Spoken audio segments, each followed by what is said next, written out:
So first off, why chords? Well, they are basic patterns and honestly pretty easy to memorize. So who is this for? Well, obviously the people who haven't learned to play guitar yet. Those guys who just want to make a good impression on some new friends by playing their favorite songs around the campfire. Or even those people who've been confused by some music teacher that didn't actually hone in on the basics. And then there are those people who just use tutorials off the dark part of the internet. Tumblr. Alright, now before you even pick up the instrument, think. Okay, now that you're done thinking, pick up your instrument. And if you don't have an instrument right next to you, then stop wasting your time. Just go out and buy one. If you're right-handed, you're going to hold the guitar as I am, like this. But if you're left-handed, you're going to turn the guitar over as such. And now if your bass strings are on the bottom, you've bought the wrong guitar, my friend. Now, just a little bit of technique first. If you're using your right hand, for strumming-wise, you're going to use your index finger or your right thumb, left thumb or left index finger if you're left-handed, to just strum on the strings right over the sound hole. Just give it a couple tries. Unless you have a pick, of course, because then in that case you might as well just use that just to start off. Now, to hold a pick properly, you're going to point the tip of the triangle away from your dominant hand, and then you're going to place your thumb up and down on the back of the pick and your index finger pointing in the same direction as the tip of the triangle, and that should work just fine.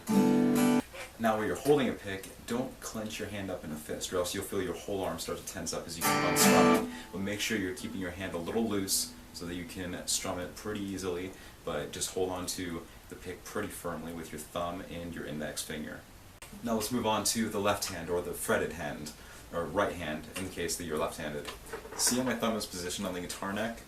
Perpendicular to the guitar neck, as straight up and down as possible. Make sure that you move your thumb down towards the center of the back of the guitar neck so that you can arc your hands over, not touch any of these higher strings right here with the meat of your hand, because that'll deaden the strings right away. Now don't worry, this will take a little bit of stretching for most people, so it's not a problem if it's too difficult for you your first time to try and arc your hands all the way over to the very top string. Alright, now that you know a bit of basic guitar techniques, let's move on to learning some chords. 4 of them, actually. If you don't already know, popular music uses chords that are split up between 2 groups, major and minor. The way to simply explain them is that major chords sound very happy, very joyful, whereas minor chords just sound sad. First, we're going to learn the E minor chord. This is probably the easiest chord out there, but it still may take a little bit of practice to get perfectly. Now, before I show you how to play this chord, I want to tell you about how I refer to all the fingers on the fretted hand. I refer to the index finger as the first finger, the middle finger as the second finger, your ring finger as your third finger, and your pinky finger as your fourth finger. And so if I say your first finger, it's going to be your index. Your fourth finger, it's going to be your pinky. And it'll always be referred to as those fingers right there. So to play the minor chord, you're going to take your second finger and you're going to place it on the second fret of the 5th string, which is the string right below this very top bass string right here. And then you're going to take your third finger, or your ring finger, and fret it on the 2nd fret of the 4th string, which is the string right below the 5th one right there. And then you're going to strum all 6 of the guitar strings with your thumb or your pick, your plectrum, your index finger, whatever you're using, and that should give you the E minor chord. It may take a little bit of practice just to make sure you don't hit any of the meat of your palms against the neck of the guitar, but just give it a little bit of time. The next chord we're going to take a look at is the C major chord. Now, to play this chord, it's going to be a little bit tricky, but you're going to have to use 3 of your 4 fingers right here. And so what you're going to do is you're going to take your first finger, or your index finger, and place it on the 1st fret of the 2nd string, which is right here, right above the very bottom string. And then you're going to put your second finger, or your middle finger, on the 2nd fret of the 4th string, which we had on just before for the E minor chord, and that's going to be 2 strings down from the very top bass string. And then you're going to put your third finger right here on the 3rd fret of the 5th string, which is right below the bass string right here. And you're going to strum all the strings except for this top bass string right here. We're going to leave that untouched, and so you're just going to strum down from the 5th string to the 1st. Now this one will take a lot more practice than the E minor, but I'm sure you'll get it.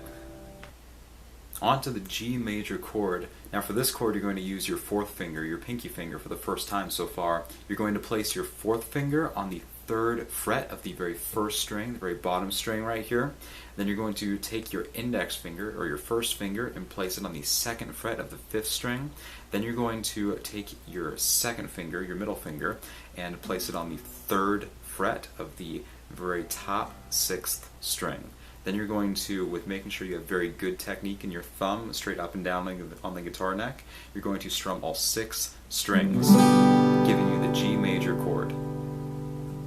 We only have one chord left, and that is the D major chord. Now to play the D major chord, what you're going to do, it helps to start with your 2nd finger or your middle finger, and what you're going to do is you're going to place it on the 2nd fret of the very 1st string.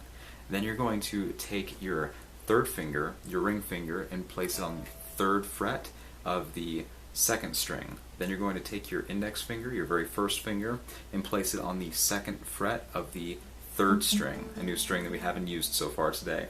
And then you're going to strum from the 4th string down. And that should give you the D major chord. Now I know all these chords can be a little bit confusing and troublesome to play for the very first time when you're just trying to start practicing. So I'm going to show you a different way to play each of these chords that simplifies them but yet keeps the flavor and the sound of the individual chords. Starting with the E minor chord.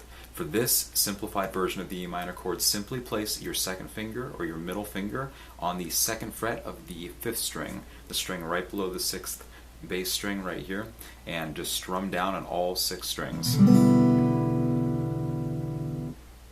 For the simplified version of the C major chord, just take your 1st finger and place it on the 2nd fret of the 4th string, and then take your 2nd finger or your middle finger and place it on the 3rd fret of the 5th string, and then strum down from the 5th string to the 1st string, leaving out the 6th string.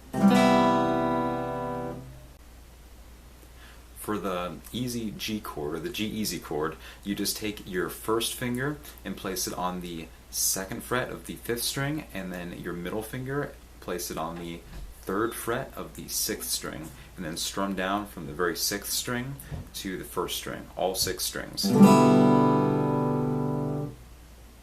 And lastly, for the easy D major chord, take your 1st finger and place it on the 2nd fret of the 3rd string, and then place your 3rd finger and put it on the 3rd fret of the 2nd string.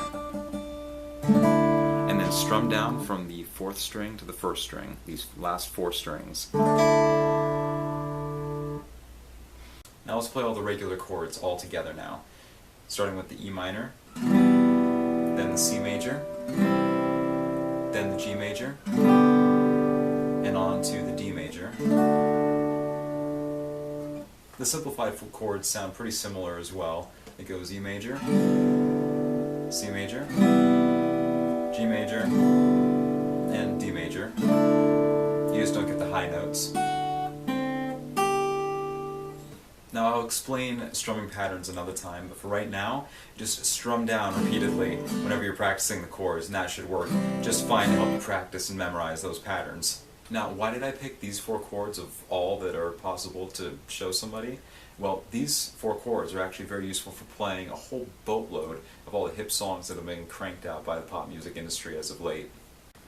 Using this little contraption called a capo, you can play a couple different examples of music that you can use these chords for. For example, All of Me by John Legend. Play the E minor, C major, G major, and then this D chord that gets this really weird bass note on the 2nd fret. And then Viva La Vida by Coldplay, starting with the C major,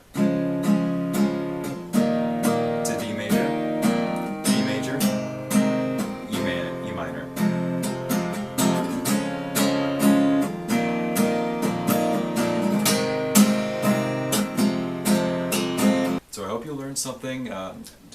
Please click and subscribe. I'm going to be posting a video next week on strumming patterns. Hopefully that should be of some help as well. And have a good one.